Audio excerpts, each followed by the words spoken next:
မနောဆက်ဆက်ထားပြီးမွေးနေ့ကိတ်လေးပြင်ဆင်နေပါတယ်ရှင်မနဲ့မလင်းနေဘူးဆိုတော့အလင်းရောင်လေးကတော့မိန်နေသေးရဲ့နော်ကိတ်မုံလှုပ်ရင်းနဲ့မှမိုးလင်းပြီးတော့အလင်းရောင်လေးရလာမှာပါကျောင်းမှာခွဲခြင်းနဲ့မိမိလေးအတွက်ကျူရိုမီနဲ့ကိတ်လေးလုပ်မှာဖြစ်ပါတယ်ရှင်မနဲ့အစော surprise လုပ်ချင်တာမွေးနေ့ကိတ်လေးနဲ့လေဒါမှမဟုတ်ညနေညတွေမှာခွဲချင်တာမျိုးတွေလည်းရှိကြတယ်လေအဲ့ဒါမျိုးလေးတွေအတွက် Hello Free ကိုကြိုပြီးတော့မှအချိန်လေးပြပြထားရဲဆိုရင်အချိန်အဆင်ပြေအောင်လုပ်ပေးပါတယ်နော်ခုလုပ်နေတဲ့ Kuromi Cake Design လေးကတော့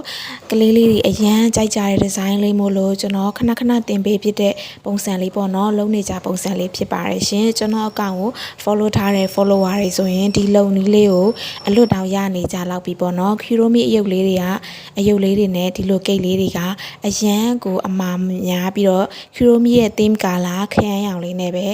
ဒါမှမဟုတ်ပန်းရောင်လေးနဲ့ပဲအမြဲလုပ်ရတဲ့ cake design လေးပါမွေးနေ့ရှင်သမီးလေးက Kuromi အယုတ်လေးအပြင် crown mini crown လေးပါထည့်ခြင်းနဲ့ဆိုလို့ mini crown လေးပါထည့်ပြီးတော့အလှဆင်ထားပေးပါတယ်ရှင်ဗီဒီယိုလေးကိုအဆုံးထိကြည့်ပေးလို့ကျေးဇူးအများကြီးတင်ပါတယ် hello